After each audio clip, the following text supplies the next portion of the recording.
नमस्कार दोस्तों, मैं हूं सूरज। एक बार फिर से स्वागत है आपके ही अपने यूट्यूब चैनल हिंदी विद सूरज में। तो दोस्तों, जैसा कि हम आदिकाल के मॉक टेस्ट लगा रहे थे और मैं प्रश्न और उसके चारों विकल्प के बहुत अच्छे से डिटेल्स करने की कोशिश कर रहा हूं, उनको डिटेल को आपको बताने की कोशिश करता हूं और आपको वो वीडियो अच्छा भी लग रहा होगा। तो उम्मीद करता हूँ जिस तरीके से मैं कर रहा हूँ मैं उसी प्रोसेस से पूरे साहित्य को ख़त्म करूँ कि आदिकाल, भक्ति, रीति, फिर हम आधुनिक गद्य और गद्य की अन्य विधाएँ भी कंप्लीट करें। तो ज़्यादा समय लेते चलते हैं प्रश्न की तरफ। प्रश्न संख्या आ रही है हमारी 92 नंबर की। तो आदिकाल के कवि सरहपाद की काव्य परंपरा में विकसित नाथ पंथ के हठ योग का पल्लवन आगे चलकर इनमें से किस कवि में हुआ? तो दोस्तों, जायसी, तुलसी, कबीर, देवसेन। इस प्रश्न का सही उत्तर हो जाएगा कबीरदास। तो 84 सिद्ध थे और 84 सिद्धों से ही बाद में कौन निकले? 9 नाथ निकले। और 9 नाथ के हठ योग, जो 9 नाथ का हठ योग था, हठ योग का पल्लवन आगे चलकर इनमें से किस कवि में हुआ था? तो ये कबीरदास में हुआ था। अब बढ़ते हैं अगले प्रश्न की तरफ। बौद्ध 93 नंबर का प्रश्न आ रहा है। बौद्ध धर्म के सिद्धांतों में देश की बदलती हुई परिस्थितियों ने जिन नवीन भावनाओं की सृष्टि की, उन्हीं के परिणाम स्वरूप सिद्ध साहित्य की रूपरेखा तैयार हुई।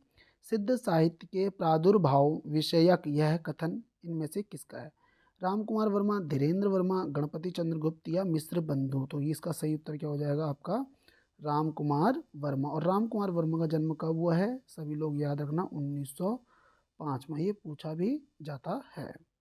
अब बात करते हैं अगले प्रश्न की तरफ। 94 नंबर का प्रश्न देखो क्या बोल रहा है। नागरी प्रचारणी सभा, क्या बोल रहा है? नागरी प्रचारणी सभा से प्रकाशित पृथ्वीराज रासो के संस्करण को प्रामाणिक मानने वाले विद्वान इनमें से कौन है? रामचंद्र शुक्ल, कर्नल टाड, श्यामल दास, गौरी शंकर, हीराचंद ओझा। कौन मानने वाले? देखो, प्रामाणिक मानने वाले। तो इस प्रश्न का सही उत्तर क्या हो जाएगा? Option B, colonel Tod. Ramchandra, Shyamal Das, Gauri Shankar Ojha, इन्होंने तो इसको अप्रमाणिक माना था, आप सभी को जान पता ही होगा। अर्ध प्रमाणिक में कौन थे? हजारी प्रसाद द्विवेदी, दशरथ ओझा, है ना, दशरथ ओझा थे, हजारी प्रसाद द्विवेदी थे, सुनीति कुमार चटर्जी थे, मुनि और मुनिजीन विजय भी हैं। और प्रमाणिक मानने वाले में कौन थे? श्याम सुंदर दास हो गए, मिश्र बंधु हो गए, है ना, विष्णुलाल मोहनलाल पांड्या हो गया, कर्नल टाड हो गया, इन सब ने इसको प्रमाणिक माना था। तो अब बढ़ते हैं आगे।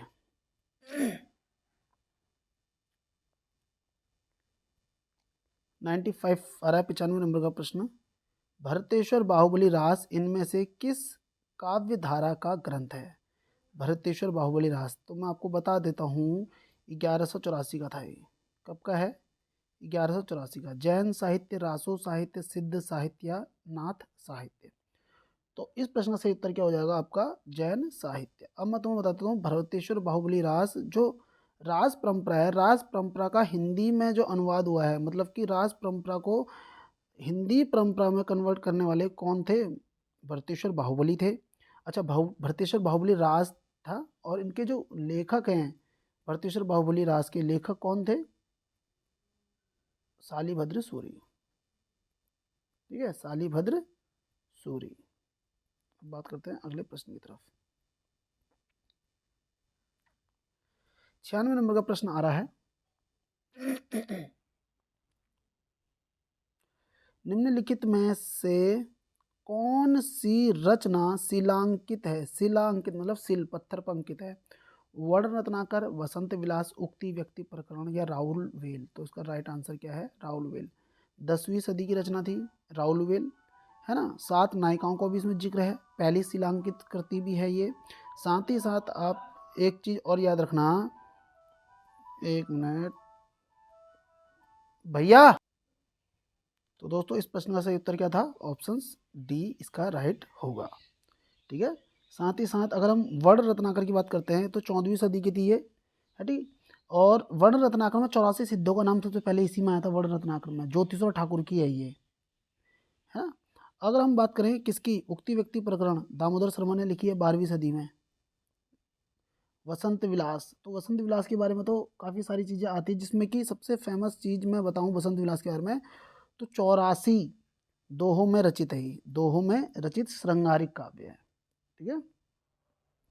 उक्ति व्यक्ति प्रकरण के बारे में ये भी याद रख सकते हैं कि ये व्याकरण ग्रंथ है। कैसा ग्रंथ है? व्याकरण ग्रंथ है। इस चीज को भी आप याद रखेंगे। अब बढ़ते हैं अगले प्रश्न की तरफ। 97 नंबर का प्रश्न देखो क्या बोल रहा है।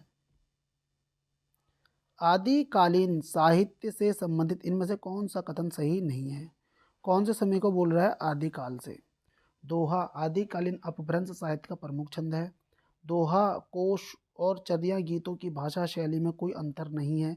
चर्या पद एक प्रकार के गीत होते हैं जो सामान्यतः अनुष्ठान के समय गाए जाते हैं। और डी क्या बोल रहा है देख लेते हैं, एक मिनट। आदिकालीन बौद्ध सिद्धों ने दोहा कोशों के साथ साथ चर्या पदों की रचना भी की है। आदिकालीन बौद्ध सिद्धों ने दोहा कोश के साथ साथ चर्या पदों की शिक्षा भी की है। हमें क्या बताना था? आदिकालीन नहीं होना चाहिए।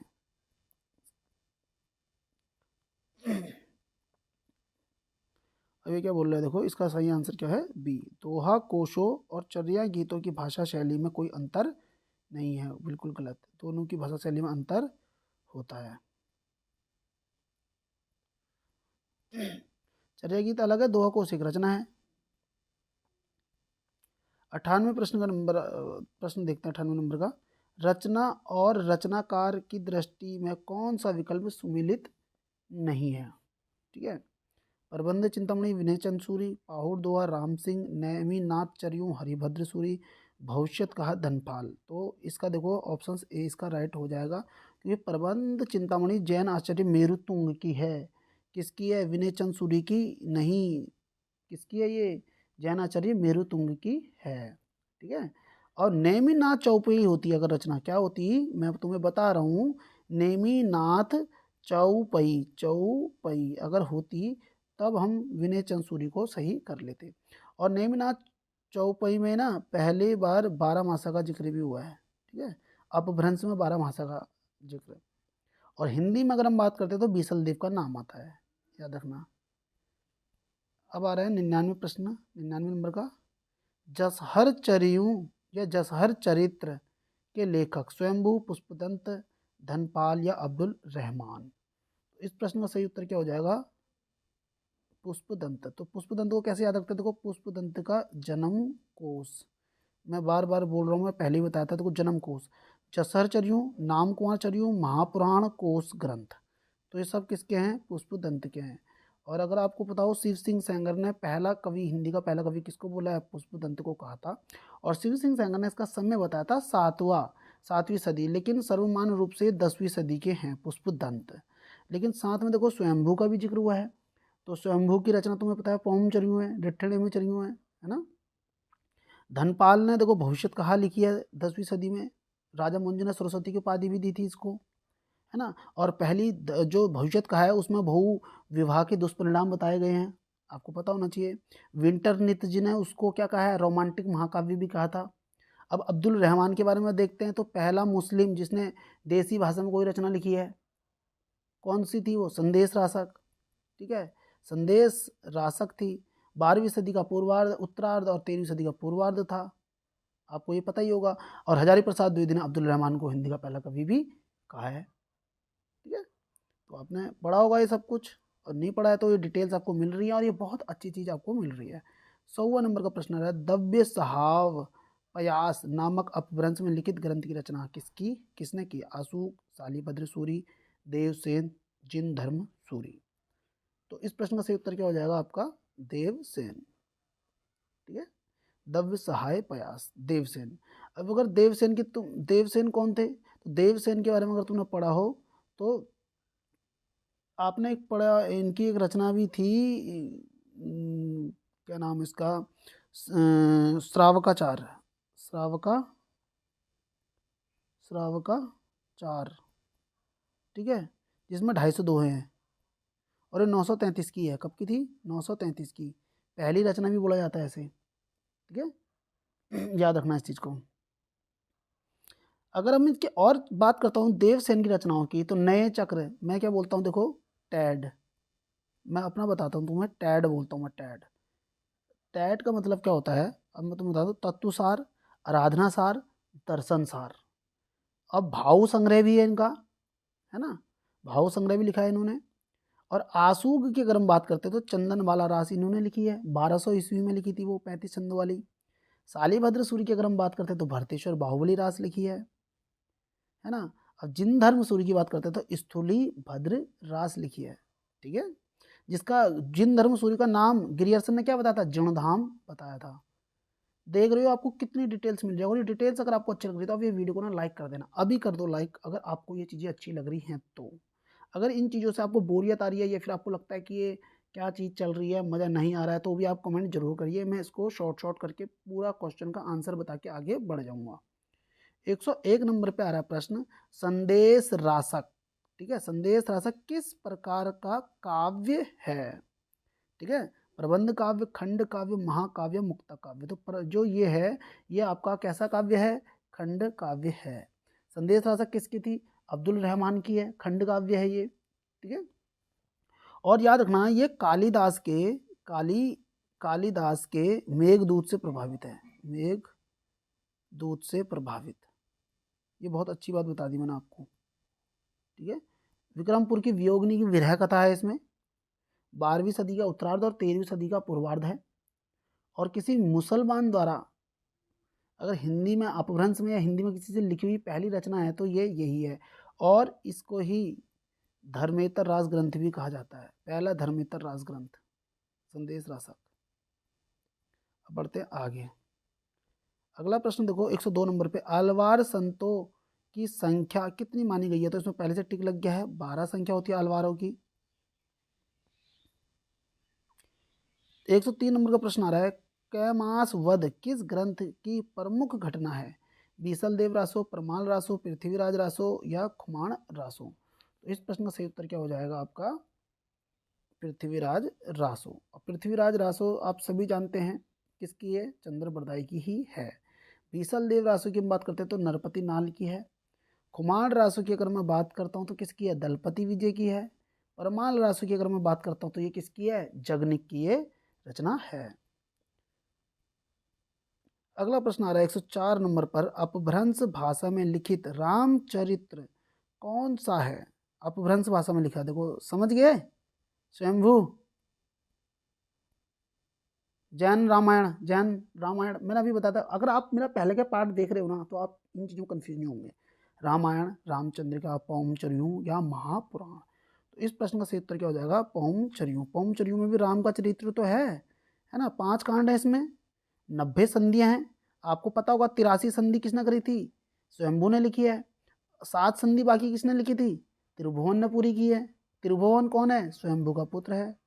पौंचर्यू, रिठ्ठनिम्नचर्यू, है ना, नागकुमार चर्यू, सब किसके हैं ये, नहीं नागकुमार नहीं, रिठ्ठ स्वयंभू छंद, नागकुमार चर्यू तो पुष्पदंत का है।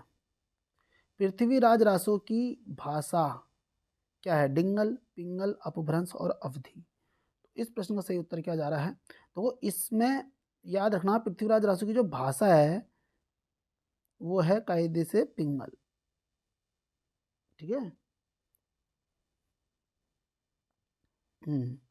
यह क्वेश्चन बहुत अटपटा है, कहीं पे डिंगल भी मिलता है, कहीं पे पिंगल मिलता है, तो लेकिन अधिकतर जो है पिंगल ही माना गया है। इसको याद रखना क्योंकि मैंने नगेंद्र की बुक में भी मैंने पिंगल पढ़ा है इसको, और दृष्टि में भी मैंने इसको पिंगल ही पढ़ा है, और 1-2 मॉक टेस्ट में मैंने इसे डिंगल पढ़ा है। सरस्वती पांडे और गोविंद पांडे में शायद मैंने इसको डिंगल पढ़ा है, मैं ये भी तुम्हें बता रहा हूँ। और अपने अगर प्रतियोगिता साहित्य वालों की है तो वहाँ पे भी पिंगल ही दिया हुआ है।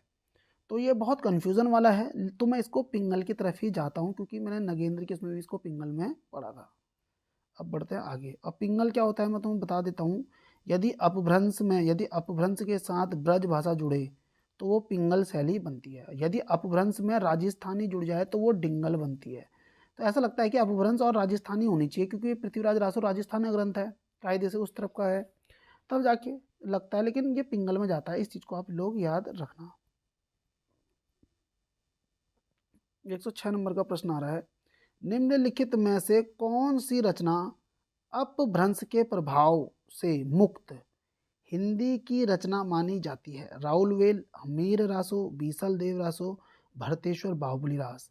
अपभ्रंश के प्रभाव से मुक्त हिंदी की रचना मानी जाती है, तो इस प्रश्न का सही उत्तर क्या हो जाएगा आपका? बीसलदेव रासो। बहुत अच्छा प्रश्न है ये अपभ्रंश के प्रभाव से मुक्त हिंदी की रचना मानी जाती है। कौन? बीसलदेव रासो। ठीक है, श्रृंगारिक रचना है। बीसलदेव नरपति नाल की है 1155 में। 12 मासा का सर्वप्रथम वर्णन किसमें हुआ है? 12 मासा का, 12 मासा का इसी में हुआ है, याद रखना। अगला प्रश्न आ रहा है, पंडित सल सत बखाणी देही बुद्ध बसंत न जानी, यह काव्य पंक्ति किसकी है? विद्यापति, मुंज, पुष्पदंत और सरहपाद की। तो ये रचना जो किसकी है? ये सरहपाद की है या सरहपा की है। ठीक है, ये आदिकालीन और हिंदी के प्रथम कवि भी माने जाते हैं। कौन? सरहपा। अगला प्रश्न आ रहा है 108 नंबर पर, आल्हा उदल नामक वीर सरदारों की वीरतापूर्ण लड़ाइयों का वर्णन निम्नलिखित में से किस ग्रंथ में है? कुमार रासो, परमाल रासो, बीसलदेव रासो, पृथ्वीराज रासो। तो इस प्रश्न का सही उत्तर क्या हो जाएगा आपका? परमाल रासो में। ठीक है, परमाल रासो या आला खंड जिसको हम कहते हैं उसकी है ये। ठीक है, आला छंद में लिखे जाने के कारण ही आला खंड भी है, आला छंद भी है इसमें, मतलब है ना। लेकिन एक चीज और याद रखना, जो आला छंद है ना, आला, ये बन सकता है तुम्हारे लिए क्वेश्चन। आला छंद में 31 मात्राएं होती हैं, ये महत्वपूर्ण चीजें हैं। और सर्वप्रथम 1865 में, देखो 1865 में क्या हुआ था? फर्रुखाबाद के, फर्रुखा, ठीक है, कहाँ के? फर्रुखाबाद के जिलाधीश चार्ल्स इलियट। कौन? चार्ल्स इलियट ने इसको प्रकाशित करवाया था। किसको? परमाल रासो को। और करवाया था आला खंड के नाम से। ठीक है, और ये गाया कहाँ जाता है? ये बहुत बार पूछा गया है। वर्षा ऋतु में गाया जाता है। उत्तर प्रदेश के बैसवाड़ा और पूर्वांचल प्रदेश बुंदेलखंड के क्षेत्र में ये गाया जाता है। इस तरीके से याद रखना, वर्षा ऋतु में गाया जाता है। ये बहुत ज्यादा पूछा जाता है। 190 नंबर का प्रश्न देखो क्या आ रहा है, आंसर लगा दिया किसने? ठीक, इसमें राम कुमार वर्मा ने अपने इतिहास ग्रंथ में हिंदी साहित्य का आलोचनात्मक इतिहास 1938 में लिखा हुआ है। पहले तो ये समझ लो, मैं हिंदी का पहला कवि किसे माना है? किसने? राम कुमार वर्मा ने। तो किसको माना था? स्वयंभू को माना था। ये तो हम सभी को पता है। अब बढ़ते हैं आगे अगले प्रश्न की तरफ। 110 नंबर का प्रश्न आ रहा है, नाथ साहित्य का आरंभ कर्ता किसे माना जाता है? नेमिनाथ, मत्स्येंद्र नाथ, गोरखनाथ, आदिनाथ। नाथ साहित्य का आरंभ कर्ता, तो हम सभी को पता है नाथ साहित्य में किसका नाम जाता है? गोरखनाथ का नाम जाता है। अगला प्रश्न आ रहा है, नाथ संप्रदाय में एक चीज और याद रखना, जो आराध्य देव हैं। कौन? आराध्य देव। आराध्य देव देखो कौन है यहाँ पे नाथ में? तो शिव। कौन है? शिव हैं। और अगर नाथ संप्रदाय के प्रवर्तक में अगर देखें तो प्रवर्तक में मत्स्येंद्र नाथ का नाम आता है। किसका नाम आता है? मत्स्येंद्र नाथ का नाम भी आता है। मत्स्येंद्र नाथ का। ठीक है, अब बढ़ते हैं आगे। 111 नंबर पर है, हिंदी का प्रथम महाकाव्य किसे माना गया है? कामायनी, पृथ्वीराज रासो, खुमान रासो, बिसलदेव रासो। तो इस प्रश्न का सही उत्तर क्या हो जाएगा आपका? पृथ्वीराज रासो। लिखा किसने? पृथ्वीराज रासो, सभी को पता होगा, चंद्रप्रदाय ने लिखा है। ठीक है, खुमान रासो को किसने लिखा है? दलपति विजय ने लिखा है। बीसलदेव रासो को आप सभी को पता ही होगा, और नहीं पता तो आप बताएंगे, मैं बता देता हूँ, नरपति नाल ने लिखा है ना। कामायनी आप सभी को पता होगा, ये कैसी है? छायावादी रचना है, और लिखी किसने है? JSP ने लिखी है। ये सोच लो क्या हो सकता है, मैं नहीं बताऊंगा। अगला प्रश्न आ रहा है 112 नंबर का, प्रत्येक देश का साहित्य वहाँ की जनता की चित्तवृत्ति का संचित प्रतिबिंब होता है, यह कथन किसका है? तो ये रामचंद्र शुक्ल का कथन होना चाहिए। तो देखते हैं और विकल्प क्या क्या बने हुए हैं। तो देखो रामचंद्र शुक्ल का नाम दिया हुआ है, यही इसका राइट आंसर है। अगले प्रश्न की तरफ बढ़ते हैं। अरे मैंने कल कल एक लाइन बोली भी थी अमीर खुसरो के बारे में, जब मैं बता रहा था आप लोगों को कि जब उसके वो मर जाते हैं, जो निजामुद्दीन औलिया के शिष्य हैं, तो उनके उस पर इनने बोला था कि मैं बोल नहीं रहा था, कल कल की वीडियो में देखना कि ये उसमें कुछ डारे केस मुख पे ऐसा कुछ था, तो इनने बोली है अमीर खुसरो ने। तो देखो, गोरी सोवे सेज पर मुख पर डारे केस, रैन बहु चहु देश, इस तरीके की कोई लाइन थी, वो मेरे दिमाग से हट रही है वो। तो मैंने ये बताई भी थी इसके बारे में कल, है ना। तो ये लाइन किसकी है? ये अमीर खुसरो की ही है। देखो, ये खुसरो ने लाइन अपने गुरु की मृत्यु पर लिखी थी, और गुरु कौन थे? निजामुद्दीन औलिया पर लिखी थी उन्होंने, ठीक है। और राम कुमार वर्मा ने अमीर खुसरो को अवधी भाषा का पहला कवि बोला है। अवधी भाषा, याद रखना, अवधी भाषा का पहला कवि किसने माना? राम कुमार वर्मा ने बोला था इसको, अमीर खुसरो को।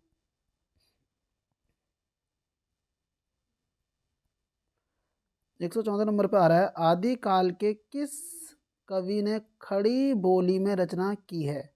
नरपति नाल, विद्यापति, चंद्र बरदाई और अमीर खुसरो। तो इस प्रश्न का सही उत्तर क्या हो जाएगा? अमीर खुसरो ने की है। अब बढ़ते हैं 115 नंबर पर। विद्यापति किसके दरबारी कवि थे? श्री सिंह, कीर्ति सिंह, जय सिंह, माधो सिंह। तो इस प्रश्न का सही उत्तर क्या हो जाएगा? शिव सिंह और कीर्ति सिंह के। तो इसका राइट आंसर हो जाएगा बी। शिव सिंह के भी थे और कीर्ति सिंह के भी थे। अगला आ रहा है 116 नंबर पे। कौन सिद्धों तथा नाथों की सूची में उभयनिष्ठ हैं? सरहपाद, चरपरीनाथ, मत्स्येंद्र नाथ और कन्हैया। तो इस प्रश्न का सही उत्तर क्या हो जाएगा? ऑप्शन ए, सरहप्पा जो हैं वो सिद्ध और नाथ दोनों में ही आते हैं। सरहप्पा भी हैं, कणप्पा भी आते हैं वैसे तो। सरहप्पा हैं, और तिलोप्पा का नाम भी आता है नाथों में, तिलोप्पा का। तिलोप्पा इसमें विकल्प में नहीं है। 117 नंबर पे आ रहा है, आला खंड प्रमाल रासो नाम से प्रसिद्ध रचना कौन सी है? कुमार रासो, बीसल देव रासो, प्रमाल रासो, हमीर रासो।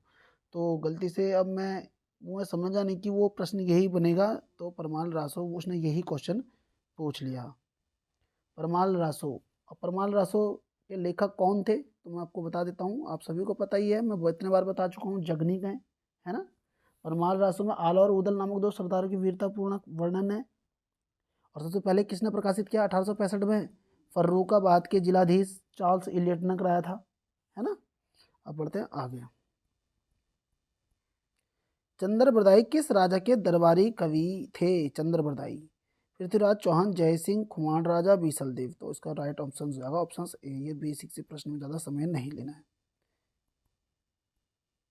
देखो भैया, ये आ गया प्रश्न, कल ही मैंने इसके बारे में बताया था पूरा। आध्यात्मिक रंग के चश्मे आजकल बहुत सस्ते हो गए हैं, उन्हें चढ़ाकर जैसे कुछ लोगों ने गीत गोविंद ये पदों को आध्यात्मिक संकेत बताया, वैसे ही विद्यापति के इन पदों को भी शुक्ल जी के उक्त उक्त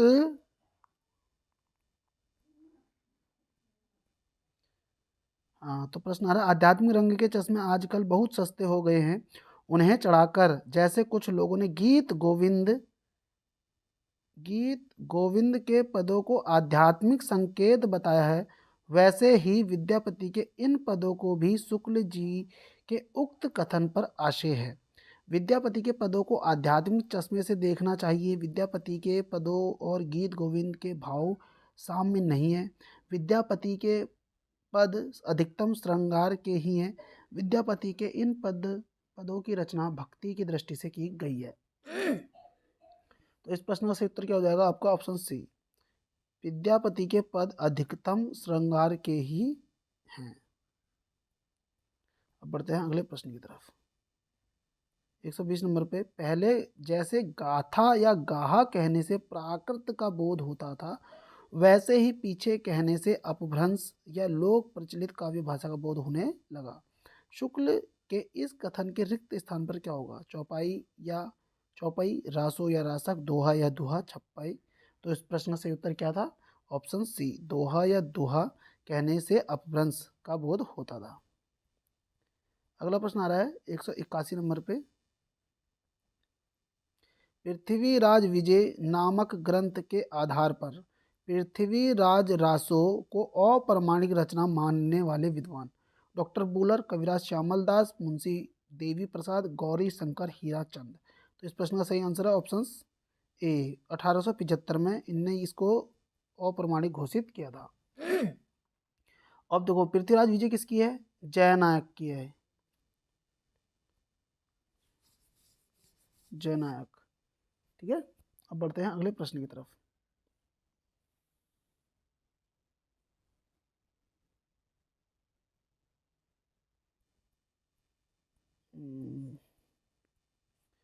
अगला प्रश्न आ रहा है 122 नंबर पर। गद्य पद्य मिश्रित चंपू काव्य की प्राचीनतम हिंदी कृति कौन सी है? वर्ण रत्नाकर, उक्ति व्यक्ति प्रकरण, राउल वेल, परमात्मा प्रकाश। तो इस प्रश्न का सही उत्तर क्या हो जाएगा आपका? राउल वेल। ये चंपू काव्य वाली है, 10वीं सदी की थी, रोडा कवि की है, शिलांकित कृति है, नक्सिक वर्ण है, 7 रानियों का जिक्र है। ठीक है, 7 बोलियों के शब्द भी इसमें मिलते हैं। अब बढ़ते हैं अगले प्रश्न की तरफ। ठीक है, इसमें एक शब्द आ रहा है आपका, हाँ ये और की डिटेल्स देखो। वर्ण रत्नाकर तो हम सभी को पता है ना, ये तो मैंने इतने बार बता दिया आप लोगों को कि किसने लिखी है, ज्योतिश्वर ठाकुर ने लिखी है। ठीक है, वर्ण रत्नाकर किसकी है? मैथिली में थी ये। 84 सिद्धों का अगर किसी में नाम मिला है तो इसी में मिला है। तो ये ज्योतिश्वर ठाकुर ने लिखी थी, 14वीं सदी में लिखी है। उक्ति व्यक्ति प्रकरण किसकी है? दामोदर शर्मा की है, जो कि कैसी है? व्याकरण, व्याकरण ग्रंथ है दामोदर शर्मा का। अब परमात्म प्रकाश की अगर हम बात करता हूँ तो किसने लिखी है? जो इंदु ने लिखी है, जो इंदु ने। जो इंदु ने अपभ्रंश में दोहा काव्य की शुरुआत किसने करी थी? जो इंदु ने करी थी। परमात्म प्रकाश और योग सार इनकी दूसरी पुस्तक थी, 6ठी सदी में है ये, जो इंदु। अब बढ़ते हैं आगे 123वें नंबर पर। 123वें नंबर का प्रश्न देखो क्या बोल रहा है। सुमिलित करना है फर्स्ट को सेकेंड से। दोहा कोष आप सभी को पता है कि सरापा का है, तो डी का ए देख लो। तो ये कट बचे 1 और 2। ठीक है, अब देखो भरतेश्वर बाहुबली रास किसका है? शालिभद्र सूरी का ही है। सी का सी देख लेते हैं, थर्ड का थर्ड। बी इसका राइट आंसर हो जाएगा। ठीक है, अब देखो ए का देखो सेकेंड कर लो, बी का देखो चौथा कर लो, बात खत्म। आगे बढ़ते हैं। 124 नंबर का सवाल देखो क्या बोल रहा है, थोड़ा सा बड़ा कर देता हूँ उसको।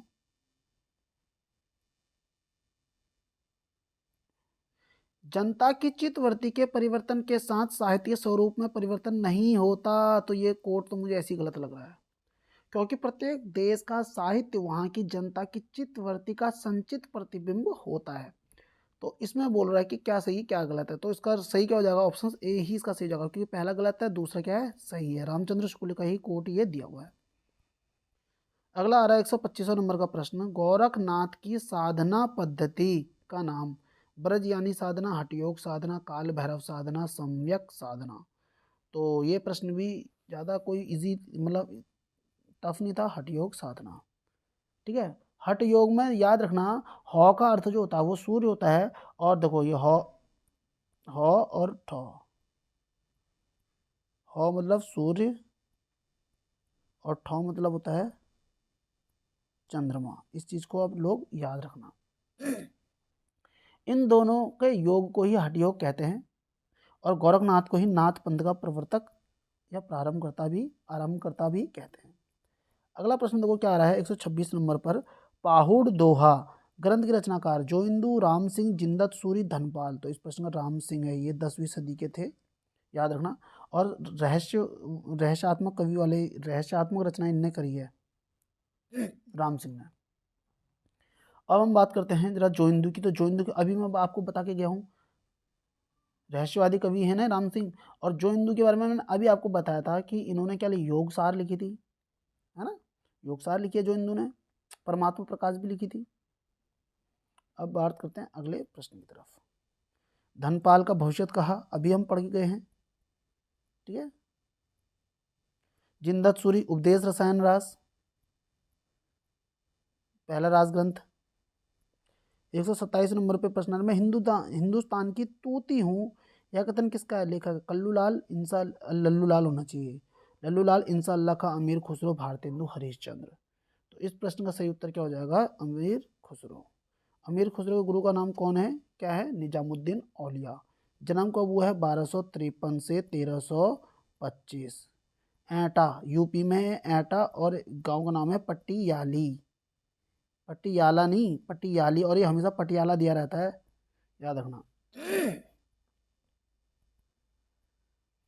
अगला प्रश्न आ रहा है 128 नंबर पर, देसिल बयाना सब जन मिठा, देसी भाषा के मिठास का यह वर्णन करने वाले रचनाकार?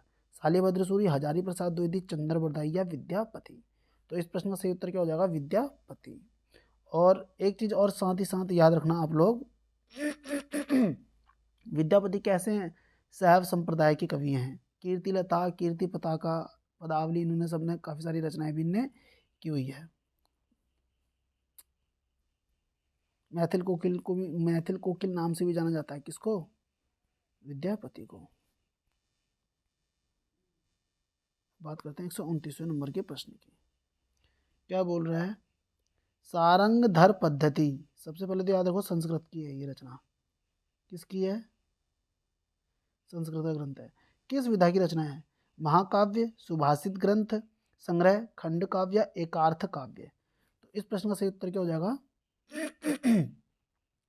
सुभाषित संग्रह ये है। ये बहुत अच्छा प्रश्न बना है इसमें, क्योंकि इसमें बहुत सारे साबर मंत्र हैं। साबर मंत्र है इसमें, साबर मंत्र का उसमें, और भाषा चित्र, भाषा चित्र बने हुए हैं इस रचना में, काव्य दिए हैं। तो बीच बीच में देश भाषा के वाक्य भी हैं, इसलिए इनको क्या बोला जाता है? सारंगधर को क्या बोला जाता है? एक अच्छे कवि और एक अच्छे सूत्रकार हैं, ये भी बोला गया है, ठीक है। अगला प्रश्न आ रहा है 130 का। मैथिल कोकिल, अभी बता के गया हूँ, मैथिल कोकिल के नाम से जाने जाते हैं, तो इनको छोड़ देते हैं विद्यापति को वो, ठीक है, पदावली के कारण। अगला प्रश्न देखो क्या बोल रहा है। विक्रम की 7वीं शताब्दी से 11वीं शताब्दी तक अपभ्रंश की प्रधानता रही, फिर वह पुरानी हिंदी में परिणित हो गई, यह कथन किस विद्वान का है? सुनीति कुमार चटर्जी, चंद्रधर शर्मा गुलेरी, गिरियर्सन या धीरेन्द्र वर्मा? तो इस प्रश्न का सही उत्तर क्या हो जाएगा? चंद्रधर शर्मा गुलेरी ने ये बात बोली थी। चंद्रधर शर्मा गुलेरी ने कि विक्रम की 7वीं शताब्दी से 11वीं शताब्दी तक अपभ्रंश की प्रधानता रही। अपभ्रंश कब तक रहा? 7वीं सदी से 11वीं सदी तक, फिर वह पुरानी हिंदी में परिणत मतलब बदल गई। आगे बढ़ते हैं। पृथ्वीराज रासों में कितने समय हैं? कितने समय सर्ग हैं? 59, 69, 79 और 89। तो इसका सही आंसर है 69। 68 प्रकार के छंद हैं, याद रखना। छप्पे छंद का बादशाह भी कहा जाता है किसको? छप्पे का, चंद्र बरदाई को। और कवित्त छंद उसमें सबसे ज़्यादा मिलते हैं पृथ्वीराज रासों में। चंद्रधर शर्मा गुलेरी ने साहित्यिक अपभ्रंश को किस नाम से पुकारा? अवहट, पुरानी हिंदी, अपभ्रंश, देसी भाषा? इस प्रश्न का सही उत्तर क्या हो जाएगा आपका? पुरानी हिंदी। साहित्यिक अपभ्रंश को पुरानी हिंदी के नाम से किसने पुकारा था? चंद्रधर शर्मा गुलेरी, और रामचंद्र शुक्ल ने भी पुकारा था वैसे, बट चंद्रधर शर्मा गुलेरी का नाम सबसे ज़्यादा है, पहले इन्होंने ही बोला था। 134 नंबर पे, निम्नलिखित में से कौन सी रचना अपभ्रंश की नहीं है? पौमचर्यू, पाहुड़ दोहा, भविष्यत कहा, चित्रावली? तो देखते ही आपको पता चल चुका होगा, आंसर क्या हो जाएगा? ऑप्शन डी, चित्रावली। क्यों? क्योंकि ये तो 1613 की है भैया। भक्ति काल जब आप पढ़ते हैं, ये समय किसका चल रहा है? जहांगीर का समय चल रहा है, मुगल काल है ना, जहांगीर का है। और ये लिखा किसने था? चित्रावली उस्मान ने लिखी है। किसने लिखी है? उस्मान ने ही लिखी थी, ठीक है। अब आगे बढ़ जाएं। अवधी भाषा में लिखी गई है ये, चौपाई दोहा छंद में रचित है ये, है ना। लेकिन पौमचर्यू किसकी है? स्वयंभू ने लिखी है। अगर हम भविष्यत कहा की बात करते हैं तो धनपाल ने लिखी है। पाहुड़ दोहा किसने लिखी है? मुनि राम सिंह ने लिखी है। और ये तीनों किसके थे? अपभ्रंश के थे। ये किसका है? अवधि का है। पूछा क्या है, अपभ्रंश की नहीं हो, तो चित्रावली इसका राइट आंसर होगा। अब बढ़ते हैं आगे। अगर ये बात अगर अच्छी लग रही है, डिटेल्स अगर आपको ऐसे अच्छी लग रही है, तो आप वीडियो को लाइक कर देना। 135 नंबर पे सवाल आ रहा है, विशुद्ध चरितावली जीवन चरित्र का लेखक कौन है? माधव प्रसाद मिश्र, सुखदेव बिहारी मिश्र, केशव प्रसाद मिश्र, बाल कृष्ण भट्ट। विशुद्ध चरितावली, तो इस प्रश्न का सही उत्तर क्या हो जाएगा? माधव प्रसाद मिश्र ने लिखी है ये, ठीक है। अब बढ़ते हैं अगले प्रश्न की तरफ। अमीर खुसरो का मूल नाम क्या है? अगर पार्ट 1 और पार्ट 2 मतलब आदिकाल के फर्स्ट और सेकेंड या हिंदी साहित्य की सीरीज में मैंने जो डाला है, अगर तुमने देखा होगा पता लग जाएगा। अब्दुल रहमान, अबुल कलाम, मलिक मोहम्मद, अबुल हसन। तो उसका राइट आंसर क्या हो जाएगा? अबुल हसन। 137 नंबर पे, हिंदी के किस कवि को राजशेखर की उपाधि से अलंकृत किया गया? स्वयंभू, विद्यापति, चंद्रबरदाई या जगनिक। तो इस प्रश्न का सही उत्तर क्या हो जाएगा? विद्यापति। विद्यापति को तो 16 उपाधियां मिली हुई हैं, है ना, तो काफ़ी सारी इनको उपाधियां दी गई हैं। अगर मैं उपाधियों की बात करता हूँ, ठीक है, तो उसमें अभिनव जयदेव है, सुन लो, अभिनव जयदेव बोला जाता है, कवि शेखर बोला जाता है, कवि कंठहार बोला जाता है, नव कवि खेलन कवि बोलते हैं, नव कवि बोलते हैं, नव कवि बोलते हैं, कवि या नव कवि शेखर बोल देते हैं इनको, खेलन कवि बोलते हैं, दशावधान बोलते हैं इनको, पंचानन बोलते हैं इनको, पंचानन भी इनकी उपाधि, और एक और है मैथिल कोकिल भी इनको बोलते हैं। विद्यापति के पास 15-16 उपाधियां थी, इस तरीके से याद रखना आप लोग।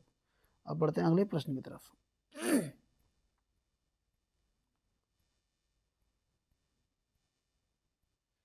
138 नंबर पे सवाल आ रहा है आपका, कीर्ति लता के रचनाकार? तो विद्यापति। इतना ये बेसिक सा प्रश्न है, तो इसलिए हमने इसमें ज़्यादा समय नहीं लिया।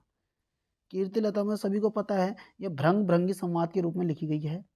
तिरहुत के राजा थे शिव सिंह, ठीक है, शिव सिंह और कीर्ति संघ के दरबारी कवि थे, और उसमें उन्हीं का जिक्र भी दिया हुआ है। और कविताएं और रचना कौन कौन सी थी इनकी, तो मैंने बहुत वीडियो में बता दिया है मैं पहले भी, मैं अब सोच रहा हूँ ना बताऊँ, फिर लास्ट बार बता देता हूँ। जैसे कि इसमें सबसे पहले देखो, शैव शैव सर्वस्व सार है, गंगा वाक्यवली है, दुर्गा भक्ति तरंगणी लिखी है इन्होंने, भू परिक्रमा लिखी है इन्होंने, भू परिक्रमा लिखी है इन्होंने, दान वाक्यावली लिखी है, पुरुष परीक्षा लिखी है, विभाग सार, लिखनावली, है ना, संस्कृत भाषा में भी लिखी थी। जैसे ये अवहट में क्या लिखी है, ये तो सारी संस्कृत की थी। कीर्ति लता कीर्ति पता का अवहट भाषा में लिखी है। पदावली और गोरक्ष विजय जो नाटक लिखा वो मैथिली में लिखा हुआ है। अब बढ़ते हैं अगले प्रश्न की तरफ। 139, अपनी पहेलियों और मुकरियों के लिए जाने जाते हैं चंद्रबरदाई, अमीर खुसरो। बेसिक सा प्रश्न है। 140 नंबर पर, आदिकाल के साहित्य में उपेक्षित रहा है सामाजिक चेतना, आश्रयदाता प्रशंसा, धार्मिक चेतना, राष्ट्रीय चेतना। आदिकाल के साहित्य में उपेक्षित रहा, उपेक्षित, तो देखते ही पता चल चुका होगा आपको, राष्ट्रीय चेतना, बिल्कुल सही बात। आदिकाल के काव्य की प्रधान भाषा थी प्राकृत, पाली, डिंगल पिंगल मिश्रित या खड़ी बोली? तो इस प्रश्न का सही उत्तर क्या हो जाएगा आपका? डिंगल पिंगल मिश्रित, ठीक है। अब बढ़ते हैं अगले प्रश्न की तरफ।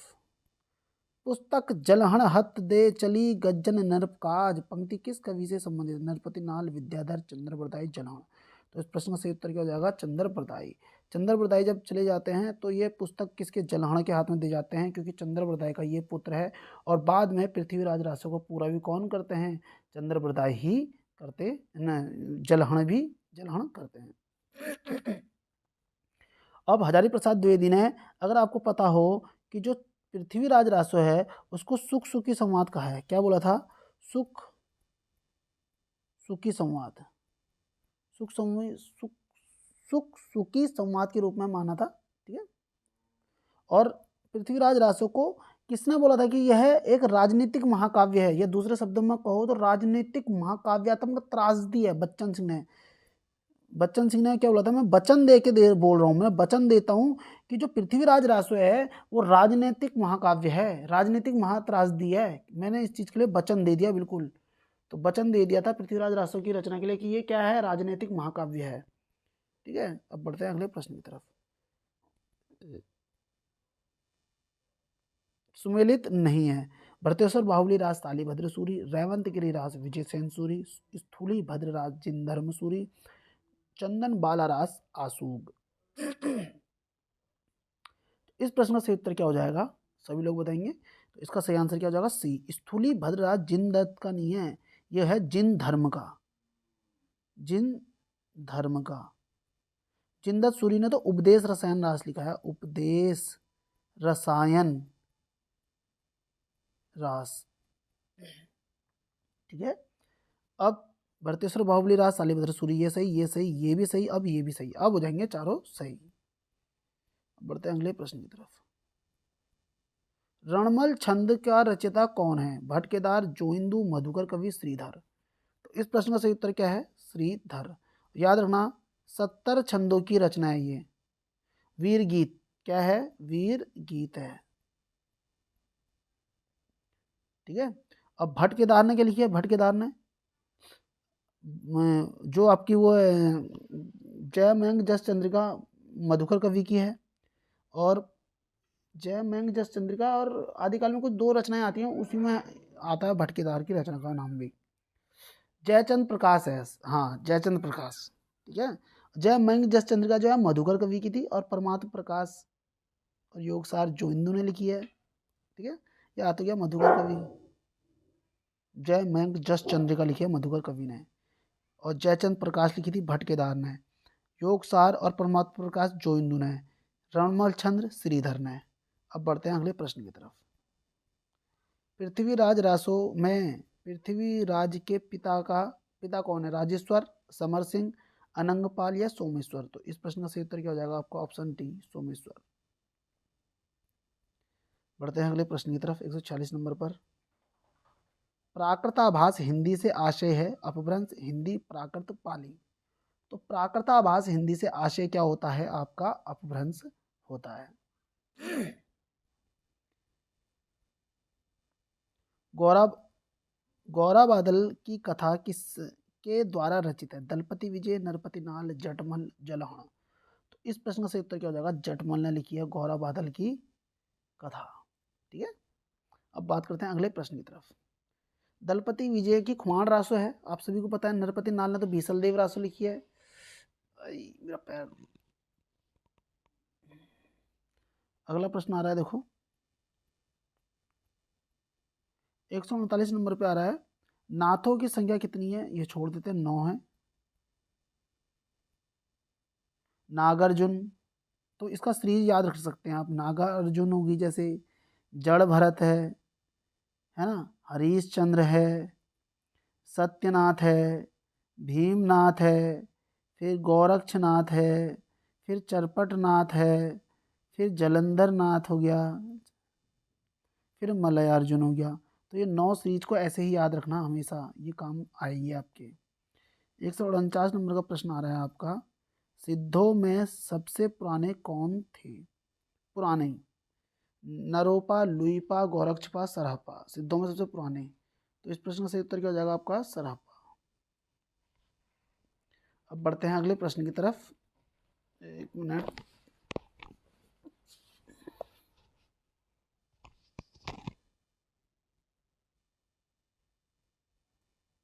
एक 150 नंबर पर प्रश्न आ रहा है आपका, खुमाण रासो के रचयिता कौन है, दलपति विजय, जगनिक, नरपति नाल या चंद्रबरदाई।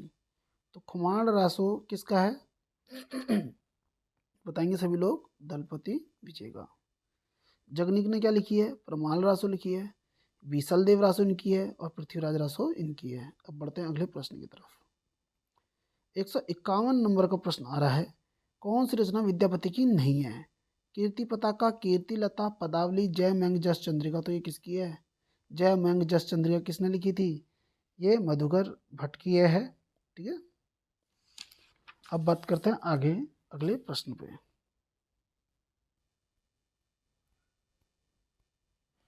ये मेरा फ़ोन जूम हो गया। ओ ये पीडीएफ मेरी फिनिश हो चुकी है। तो उम्मीद करता हूँ आज के प्रश्न आपको अच्छे लगे होंगे। ये प्रश्न अगर आपको अच्छे लगे तो आप वीडियो को लाइक कर सकते हैं, और पार्ट 2 में बहुत जल्दी लेकर आ जाऊँगा। पार्ट 2 नहीं, वो 3 या 4 ही होने वाला है। और जो डिटेल्स मैं अगर आपको बता रहा हूँ, ये अगर आपको अच्छी लगती है तो आप चैनल को सब्सक्राइब कर सकते हैं, और अपनी राय भी आप कमेंट के माध्यम से मुझे दे सकते हैं। मिलते हैं नेक्स्ट वीडियो में। Thank you. पढ़ते रहिए, मन लगा के करिए, और सीधे नेट की नहीं, जेआरएफ की तैयारी कीजिए। मिलते हैं नेक्स्ट वीडियो में। Thank you, bye bye.